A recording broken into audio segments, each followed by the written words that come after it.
All right, we're going to get started and hope that the online people can hear me. I guess they won't know to put it in the chat if they can't, so we'll just muddle through. So today's session is called Balancing Uni and Life. I don't know if any of you were here for Matt's session earlier today. My colleague Matt, he was talking about understanding assignments and feedback. Some of you were there? Okay, cool.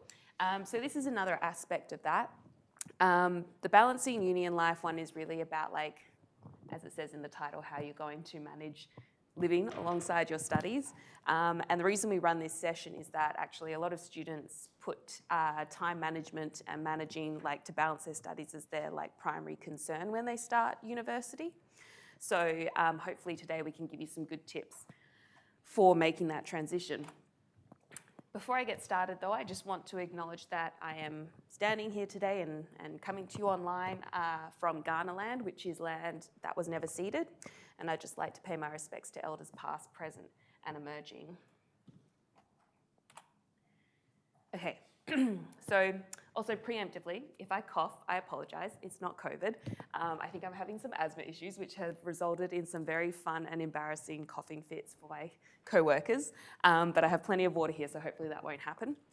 So yeah, balancing uni and life. So I don't know where you're all coming from, at what stage of life you're in, why you're here at uni, but whether you're brand new, coming from high school, maybe you've just landed here from overseas, you're an international student, perhaps you're coming back to uni after a period of, like, working in the workforce or maybe taking a gap year or anything like that.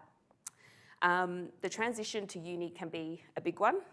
Some people will find it seamless, but if you don't, that's totally normal. You're going to probably experience a bit of a culture shock of being at university and the different kind of expectations that are placed on you. And there are ups and downs that come with it. And the ups are great and the downs are also normal and will pass. So it's important to, I guess, expect this to be a period of transition, especially if you haven't studied at university before. And it can feel a bit like a roller coaster, but you just kind of got to ride that wave. And I'll talk you through that. So yeah, it starts off a bit like a roller coaster. You're going to feel great, I hope. Excited to start your studies, maybe excited about being in a new environment, being actually on campus for your classes, given the last few years. You found your way here today, which is awesome, because campus can be a bit, I've been here now for about 11 years. I studied here as well, and there are still rooms that I don't know how to get to unless I absolutely have to try. So well done on making it here. This is a week where you probably feel quite, excited, anticipating starting, and the next week you have your first week with all your topics beginning, and you might start to feel a little overwhelmed. For me, it was always, week one was always a big one in the sense of you're not really doing work per se. You kind of have your first classes in every topic, and there are all those introductory classes where it's the awkward icebreakers, which are always fun, and you get given a lot of information about when your assessments are due, what you'll be covering, all of that stuff. So that's where I usually find I just get, like, my brain gets really fuzzy and I don't really know how to handle it because there's like 4 separate streams of information coming at me. I know that I have 4 or 5 pieces of assessment for each topic. Suddenly I have all these dates in my brain that I don't know what to do with. So be prepared for that if that is likely to happen to you. That first week is kind of cruisy in terms of workload, but it can be a bit of an information overload. But after that, you kind of, you'd have time to process things. We'll go through some ways of planning out your semester and everything. And then you enter into like weeks 2 and 3, and that's a bit cruisier. And then your first assessments come in, which can be the downward spiral again, and then you go up again. And anyway, it's a whole thing. And then next semester, it starts all over again. So my main hope for you guys today in coming to this session is that you leave realizing that those kinds of swings and roundabouts are normal and that they do pass, and everyone feels the stress of that transition, even if outwardly they don't necessarily show it. And the good news is that, like, there are tools that we'll talk through today that will help you manage these ups and downs. And you've already made an excellent decision just by coming to a session like this. You've been organised enough to get here, and that shows that you're probably going to do really well in terms of managing your time. So I just wanted to start with a poll. So we'll be doing it online, so if you've got access to the app, feel free to do it that way. Or also, if you, like for the people in the room, if you want to just call out some things. But I just want to know what other commitments you're all trying to balance alongside your university studies. Yes? Part-time work. Part-time work, that's a big one, yep. I also worked through my degree. It is, I think for most students, it is a critical one because, yeah, you have to live outside of university. Any other commitments that people can think of that they'll be trying to balance in their weekly schedule? Running a scout group. Oh, very nice. Yeah, okay, so volunteer commitments and like other like social activities. Anything else? Yeah? Maybe moving out, trying new home. Yes, that is a huge, even if it's a kind of temporary, finite period of stress, it's a huge one, especially because apparently at the moment it's really impossible to find a rental place in Adelaide. Yeah? Getting used to being in a new state. Yes, yeah. So if Adelaide isn't like your hometown or you haven't been here before or you're only just here in the last few months or whatever, like it's a huge adjustment, like getting used to a new place at a new institution. I did some study overseas and just transitioning to a totally different environment and not knowing who to talk to and like being bounced around from person to person trying to get an answer. And then you've got a whole new life starting out with like, yeah, where your home is, all of that stuff is a huge thing that is going to probably take priority a lot of the time over your studies if, you know, those are critical needs you need to sort out. How's it going online? At the moment online, 24%, which is the largest, say work is the largest commitment, followed by 13% self-care, 15% family, 12% self-care, 8% carers responsibility, 8% social commitment, 8% sports exercise, and then the rest, travel 4%, hobbies 6%, and others 3%. Yeah, thank you. Thank you, online people. Yeah, I think, so work is a big one. Yeah, if you have families, if you have partners, if you have children that you're caring for, maybe you have care responsibilities for, you know, I don't know, for a while when I was studying, I was caring for my grandparents with my mum. All these things kind of, they take up your time. And so finding a way to like give a bit of your time to everything while not dropping your studies as well is really critical. So I guess the other point of doing that poll is kind of to show you that everyone's like trying to, no one is I mean, I think it's very unusual for someone to just be focusing on uni. If you're able to do that, that's really fantastic. But I think we all are at a point, particularly when we work here at Flinders, where we realize that you have a lot of other things going on in your lives.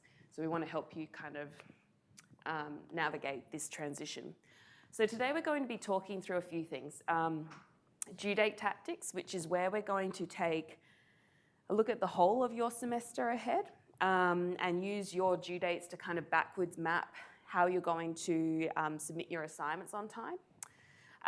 Then we're going to look at maximising your time, which is looking at the weekly view. So looking at your schedule on a weekly basis, you know, how are you going to fit in not only your contact hours for your studies, but you know, your work schedule, when you get to go to the gym, just travel time to and from Flinders if you don't live very close.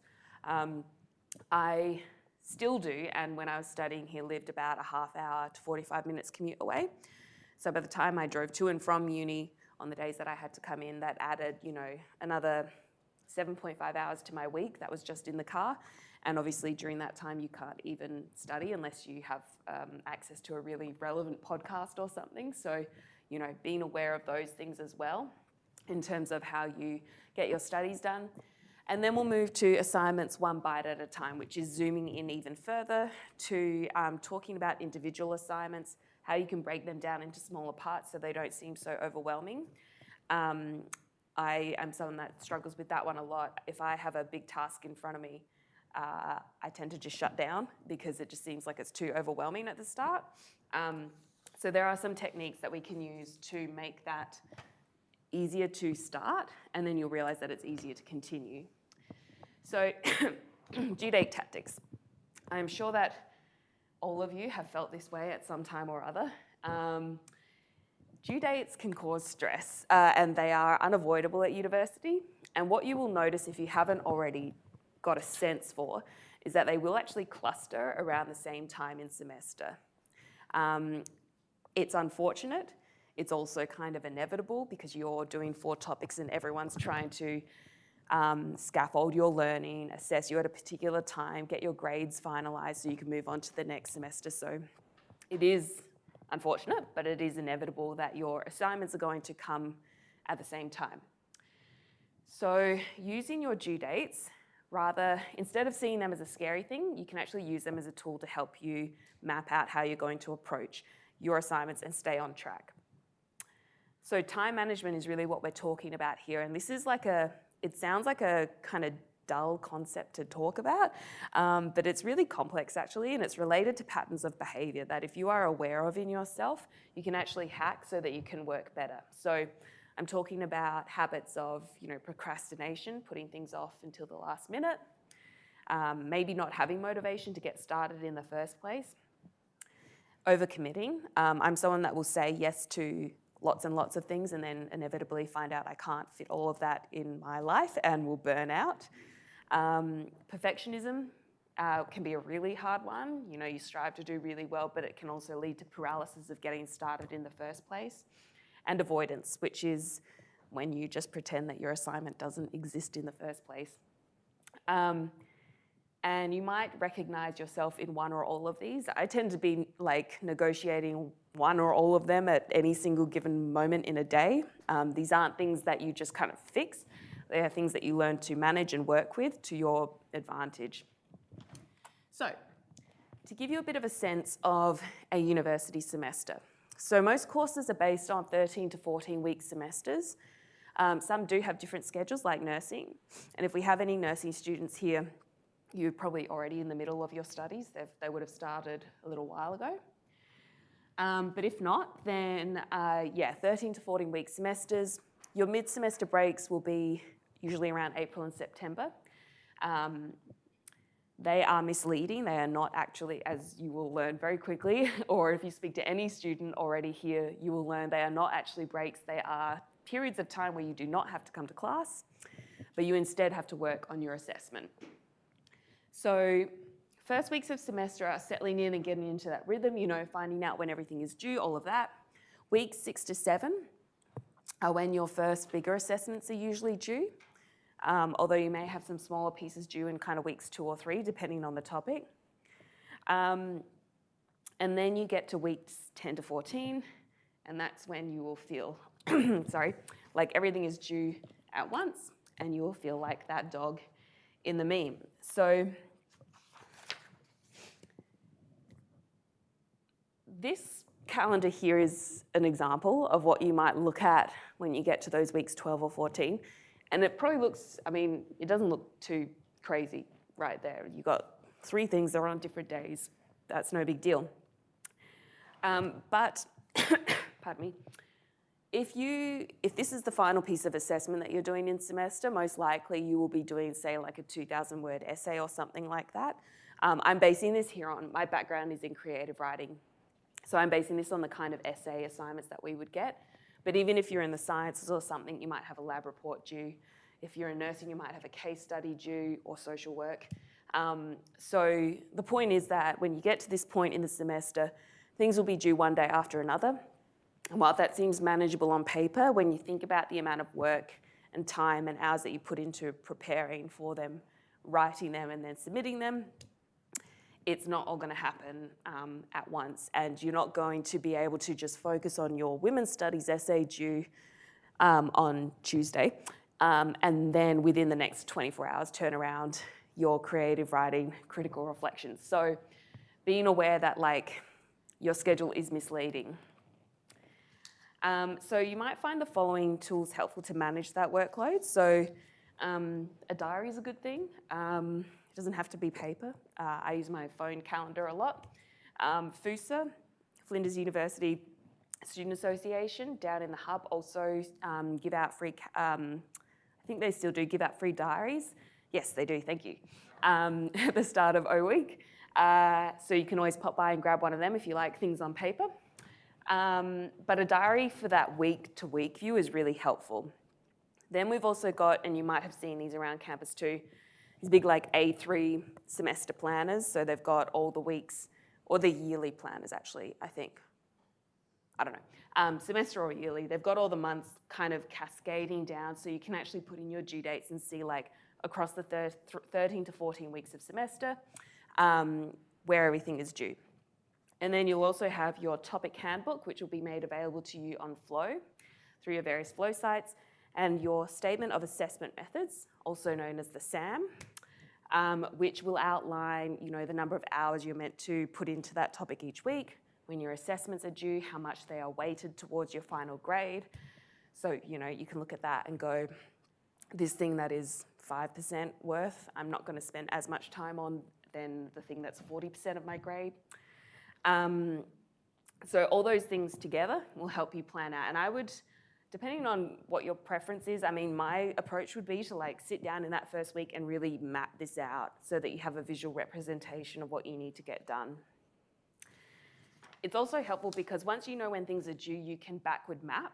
And if you haven't heard of that term before, it means basically working backwards from completion to get something done. So, if you have your assignment due in week 14 and it's an essay, you might start, bearing in mind your other pieces of smaller assessment, you might say, okay, well, a month before that's due, I'm going to start researching. So I'm just going to like spend some time searching for peer-reviewed literature, making some notes about what I've read, and then maybe 3 weeks out, I will sit down and write an outline for my essay.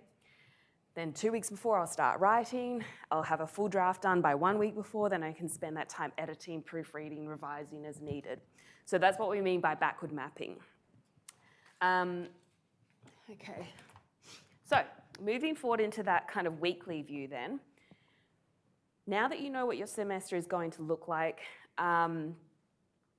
it's good to then zoom into the weekly timetable, because you probably all have a sense of where you need to be at any given time. But when you start semester, you will have certain contact hours for maybe four different topics, unless you're studying part-time, it might be less. And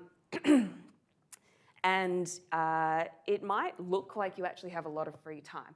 And I don't want to put the fear into you and make you assume that you're never going to have a life outside of uni. But if you have, say, 2 to 8 contact hours per week for your topics, your week might look like you're only at university maybe 1, 2, 3 days a week at various and some of them will be half days. So you might think that it's actually pretty easygoing, and that you don't have to that you're going to be able to find it easy to keep up with everything. Those are just the contact hours though for your lectures and your tutorials or workshops or seminars, whatever it is that you have for your degree.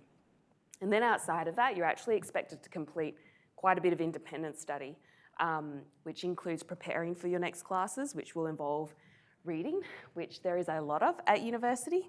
And I know a lot of people don't like it, but reading's awesome, but it is a lot at university. So you need to be prepared for it. It will take longer because you're not reading, something that you actually enjoy necessarily. It's going to be denser academic work. So, on top of the contact hours you have for that week, you need to be setting aside time to complete that reading. I have done this before. It does not work. If you think I will just do the reading the night before class, I guarantee you that you will open up a document that is 18 pages long, that is full of dense academic literature, and you are going to go, nah, I'm not going to get this done before class tomorrow. So bear that one in mind. Then there's the time that you need to spend on your assessments, maybe working through modules on Flow. So that's all the university-related stuff that you need to fit in beyond those 2 to 8 contact hours per topic per week. Then, you have part-time work that you're trying to fit in. Then you have the commute that you make to and from university. Then you have dinners with your family or with your partner, or sporting activities that happen on the weekend. Or maybe you just really like playing video games and you want to dedicate time to that as well, which is awesome. These are all things that you need to build into your schedule as well.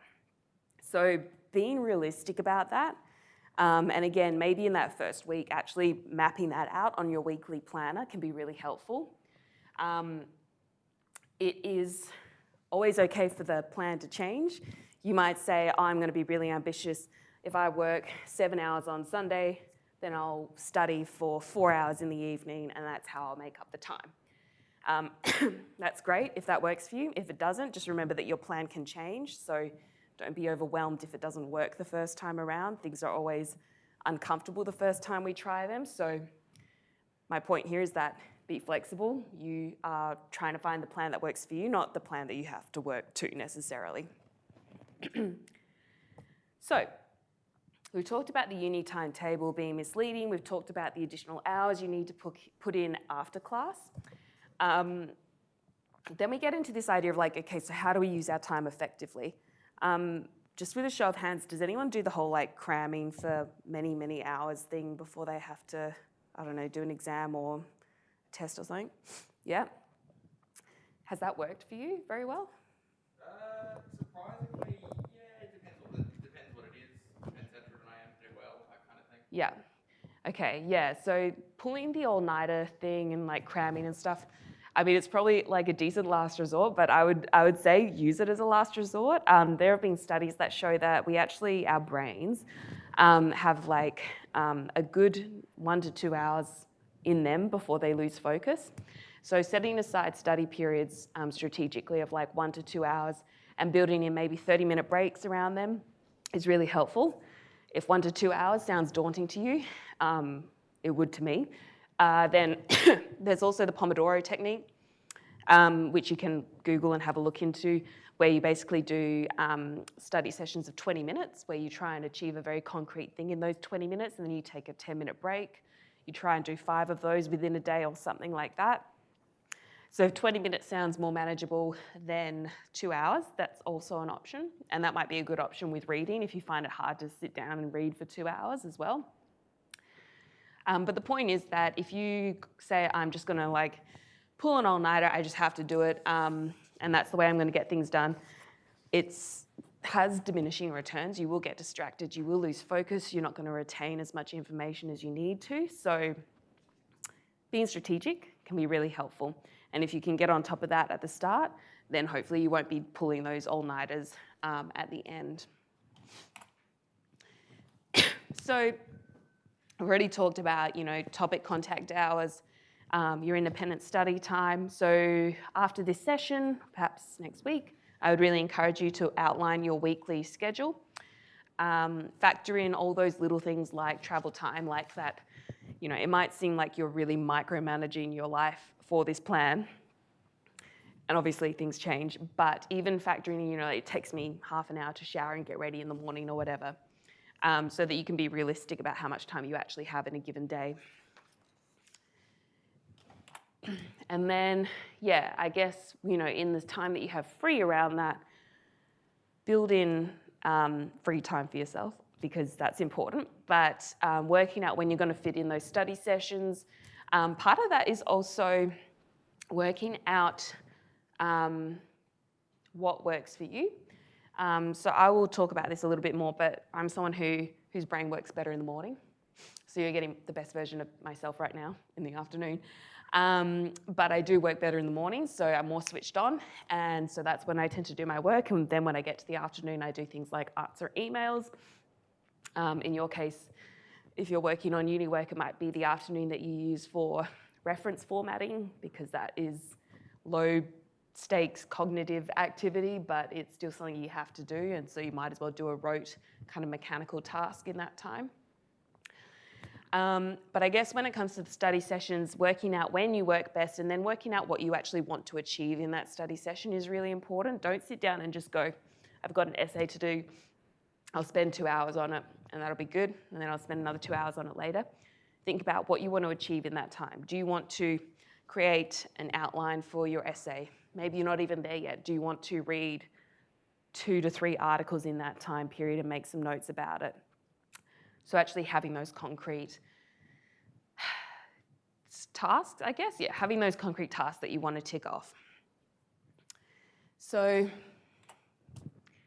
then we get into what we call assignments 1 bite at a time. And this is where I'm going to talk to you about a technique called chunking. So it's an ugly name, but it's a great technique. So when you are faced with assessments, maybe they won't, like if this is all, if it doesn't seem like it's going to feel overwhelming to you, like that's awesome, and I'm really happy to hear that. But for me, it was always like sitting down, looking at an essay question and just being like, I don't really know how to get started on this. It's too hard. I will clean my house before I deal with it. And it's not because I love cleaning, I can tell you that much. So there is a lot to think about when you start something, you know, thinking about what you're going to say, thinking about the research that you need to do, the kind of conventions of academic writing that you might be finding new to you, let alone actually understanding what you're reading and being able to put it into your own words and create your own arguments. So if you feel anxious when you sit down to write something, that's totally okay, that is normal. However, it can be a problem if that is something that prevents you from getting started in the first place. So that's when we use a technique called chunking, which, as it kind of indicates, you break a task down into smaller chunks. So that's what I'm kind of referring to when I say, what do you want to achieve in a study session? Do you want to have read 2 articles? Because by the end of that study session, you can see that you've concretely done something. It feels less daunting to move on to the next thing. I actually use this tactic when I mark student assignments as well, because I've been doing a lot of that lately. And if I have a group of, say, 20 students sitting down at the start of a work day to mark 20 essays, seems like it's going to take a long time. So if I go, okay, I just want to get 2 done before lunch or whatever, I consider myself having done well. And it does, then I can go, oh, I've only got 18 left to do. So it does work, at least for me. And when you combine chunking with your well-planned map to completion, so, you know, when you incorporate the chunking method into like, all right, I'm going to start 4 weeks out from my assessment and just do the reading or something, it can really help you make those small steps so that any assignment really is just a series of smaller tasks. So, I mean, I guess an example of how I would use this technique. So if I had an essay due, I would chunk it by kind of like I've talked about, you know, deciding when I'm going to do the reading, when I'm going to do the planning, all of that. But even taking it to that micro level of like, okay, I'm only going to sit and read for 30 minutes. When you start research, this is my experience, when you start researching a topic, you're going to come up with a whole lot of literature to sift through to the point where you're probably just kind of either keeping like a million tabs open on your computer or downloading a bunch of PDFs that you're never really going to read. So being systematic and going, okay, 30 minutes on this one article, done. That's what we mean by chunking. It is also a really good way of reducing that anxiety around sitting down and getting started. I think one of the hardest things that I've done study-wise is writing a thesis, and it can be very overwhelming to sit down and like manage a really huge project. And seeing every essay that you're kind of doing as managing a mini project of that size is really important because you are kind of studying to become project managers as well as studying in your actual discipline. So bear that in mind, because once you graduate, you're going to have a whole range of skills in time management and organisation and everything. And I guess then that would just lead me back to kind of suggesting or encouraging you to really think about when you work best. Some people work really well at midnight. I cannot do that unless I'm anxious and kind of wired or something. I work best in the morning, so think about when you work best. Think about the time period that you're willing to spend on a particular task. So, you know, if you know I get distracted really easily, there's no way I'm going to sit down for an hour and read, then do it in bursts of 10, 20, 30 minutes, whatever works for you. Also get used to the emotional workflow of your semester. So what I mean by that is it can be really helpful to start paying attention to the way the process of completing an assignment feels. I have now become very aware that when I start something, usually I have an idea and I'm excited, and then I start doing the research and I feel tired and overwhelmed and fatigued because it feels like I'm sifting through a bunch of information that either doesn't make sense to me or it is overwhelming in the amount of reading I think I have to do. So my brain kind of shuts down. And then I avoid, even once I've done the research, then I avoid the writing stage because I'm a bit of a perfectionist, so I want things to be right as soon as I put them on the page. And then I get over that hurdle and I start writing and I feel horrible about everything that I've written. And then I start to feel okay about what I've written. And then I'm like, this is great. And then I put it aside and I come back and it's horrible again. And then it's great. And then I submit it. Anyway, I go through that cycle every single time I write something. I have not learned out how to not have those kind of waves of emotion. I just learned that they are natural and part of it. So probably when I'm feeling like what I've written is awful, it's just because I'm in that phase and it's not because I should give up on the assignment. So yeah, getting a sense for physically when you work best and then emotionally, being prepared for those ups and downs so that when you come across them, you don't feel defeated by them. You just kind of go, oh, right, all right. Well, in a few days, this is probably going to be not how I'm feeling about it anymore. I might pause there really quickly. And I was meant to do this earlier, but give you guys a chance to ask questions, so both online and in the room. Do you have any questions about anything that I've talked about so far, or anything related to balancing uni that you feel hasn't been kind of covered by anything you've done this week yet? Also give Tio a moment to see if there's anything online. There is a question online, and it's asking whether there are any social media groups for students in Flinders University, Yes. like WhatsApp or Facebook. Okay, yes, there are. Obviously, if you are on Instagram, then follow Hey Flinders is the account. It's Hey, one word, _ then Flinders. That is the kind of student-facing account of Flinders where they will let you know things that are happening around campus. There's also the official Flinders University account, which is the more corporate side of things. So follow both and you'll be kept up to date on what's happening. The more informal side of things, if you haven't heard of it already, is a Facebook group called Overheard at Flinders. And that's where you can go to ask questions about your topics. It's where people go to complain about parking on campus. So Overheard at Flinders on Facebook is probably a very good network to be a part of, just so that you can actually ask each other questions and get solutions as well. So yeah. Another question came from Holly, and this question is, when is a good time to do readings? Ooh, okay, Holly. So that's when I would say working out when you work best. I like reading. So like I said, my brain works best in the morning. So unless I'm trying to write an assignment, because I would rather use my brain power to write, I will use the morning to read because that's when I'm fresh and I can actually take in what I'm reading. When you're balancing 4 subjects or however many, each week you're going to have a set of readings that you need to do. The reading load will vary depending on what you're studying. I know my experience was very different in English literature courses. We would read, at that stage, maybe a novel every 2 weeks or something. Other times in sciences, you might have academic articles that you have to read. So getting a sense of, I would say one way to approach it is writing down what you need to read at the start of every week, having a quick look at it to see how long it is and how dense it is. And then if you find it hard to stay focused on reading, I would set aside those kind of 20 to 30 minute sessions where you just sit down, read, then take a break. As for when to do it though, it's really about when you find it best to kind of retain information.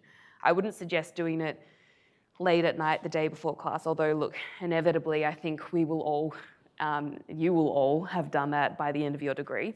But yeah, just trying to be kind of consistent and steady with your readings instead of expecting to be able to get them all out of the way in one day.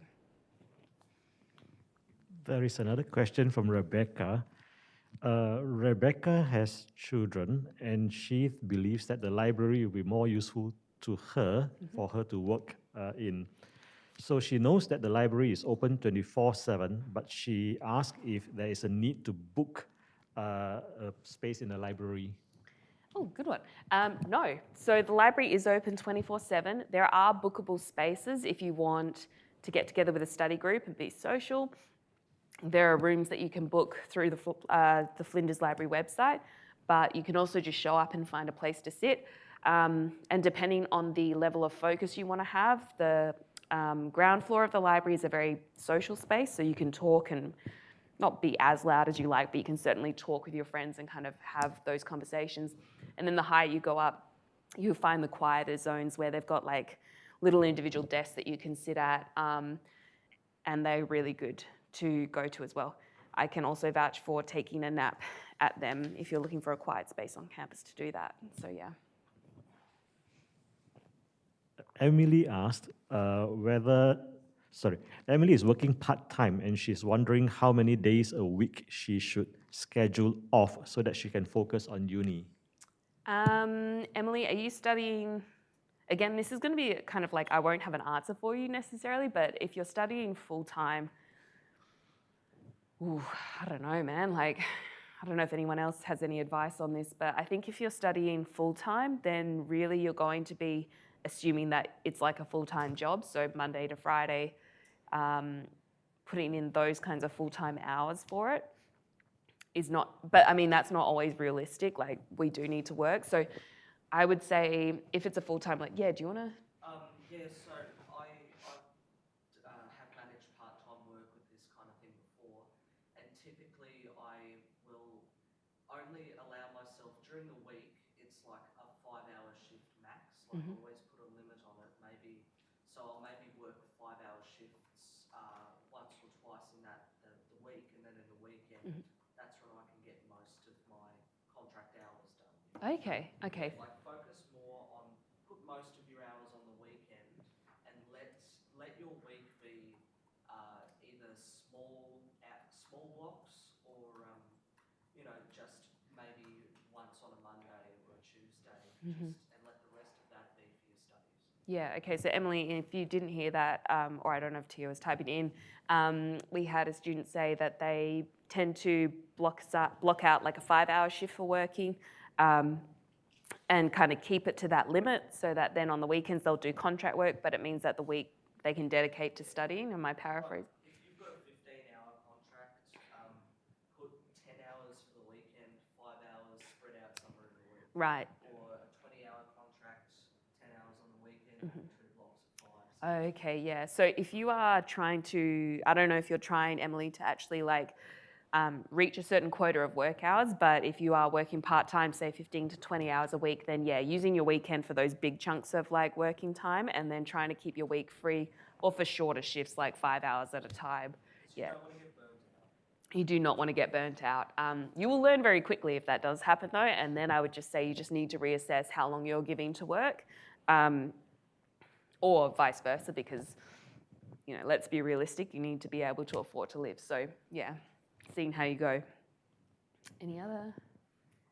No, there are no more questions, but if I may add to the conversation, it also depends on your load, as in like how much are you studying, how many topics are you studying per semester. So if you find that you're taking too many topics and you need to balance that with your work, you might want to consider reducing the number of topics, which of course will have an effect on extending the course of your program or the period of the program. But that may be the best solution for you in some ways. Yeah, definitely. Like being willing to reassess and go like, maybe I need to drop a topic, do only 3, 2 or whatever, is well worth doing, because it'll mean that your studies take a bit longer overall, but like at least your mental health won't be suffering for it. Any other questions in the room? Cool. Well, I'm kind of. Yeah, all right.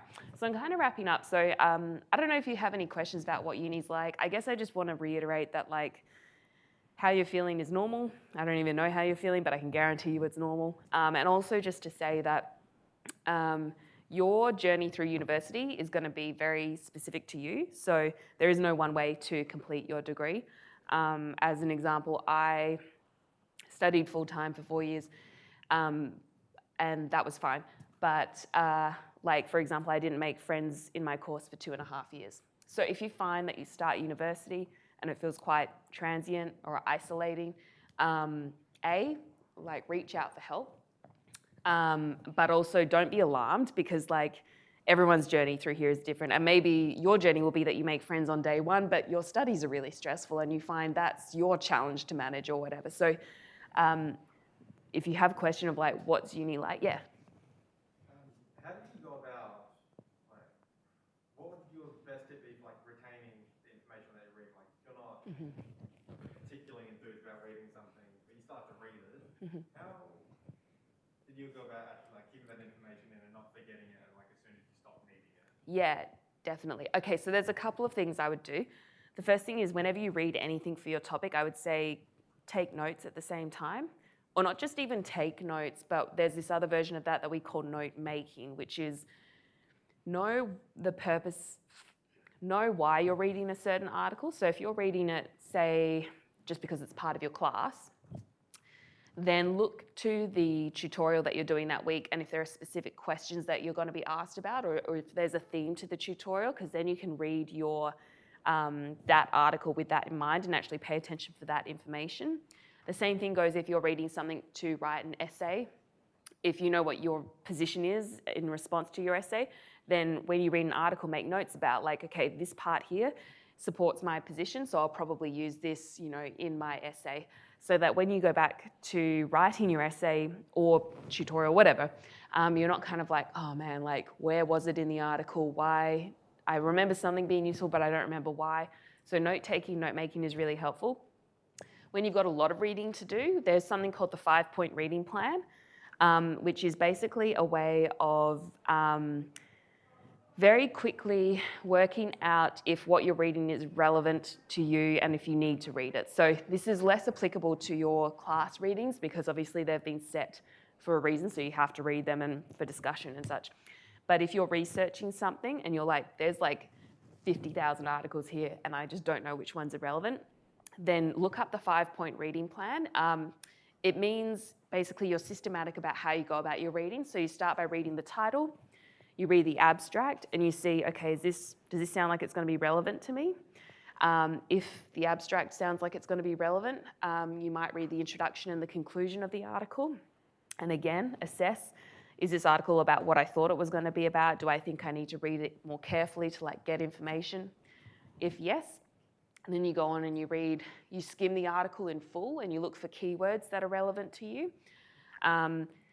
Again, if you find it to be relevant, then you might read it in more detail and make notes on it.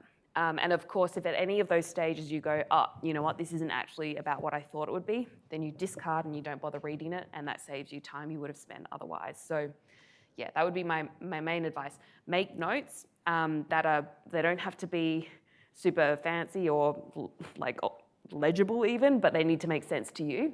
And then, yeah, the 5-point reading plan as well is a really helpful one. We have resources on this as part of, so I'm from I should have said this, my name is Grace and I'm from the Student Learning Support Service. So we are based in the library at Flinders. We have a bunch of resources that include how to read effectively at uni on our Flow site, which you will all be automatically enrolled in as students. So when you log into Flow, it should appear there as the Student Learning Support Service. And if you log in, you'll have access to all our resources through what's called the Learning Toolkit. They are also publicly available on the Flinders website, but yeah, if you go to the Learning Toolkit and just have a play around and see where you get navigated to, you can find a bunch of resources, yeah. Is that Learning Lounge out of date, or is that just not open to us yet? No, oh yeah, that shouldn't say.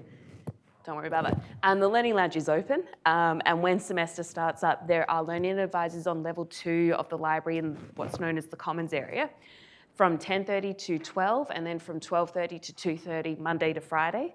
So if you have a question about an assignment you've been given, or if you want help checking that you understand a reading that you've done, or if you want help planning out your weekly schedule or something like that, come and chat to one of our advisors. It's just a drop-in service, so you don't need to make an appointment. I'll just run through a couple of other things. So that's our Learning Lounge. We also offer Studiosity. So this is online 24/7 support. So if you can't get onto campus, or if you have a question in the middle of the night, then Studiosity is available to you as well. You log in online. You get 10 interactions per semester at this stage, as far as I'm aware. So what I would say is be strategic about when you use that service. So if you have questions for Studiosity, I would, collect them together to try and ask them all in one interaction, because then you can save it up and use them in a valuable way. You can also submit up to 1,500 words of a draft of your assignment and get feedback on that as well. So if you want feedback before you submit your final assignment, make use of that. And then you're at the ready to go session, so you don't need to know about that. EndNote, if you haven't heard of it yet, you may hear about it at some point. I would say don't worry about it too much at this stage, but EndNote is a referencing software system. So basically, once you work out how to use EndNote, it can automatically generate references and keep them in a library for you to use with your assignments. This is more used by postgraduates when they're writing kind of longer theses and stuff like that. But if you happen to download it, it's free to students.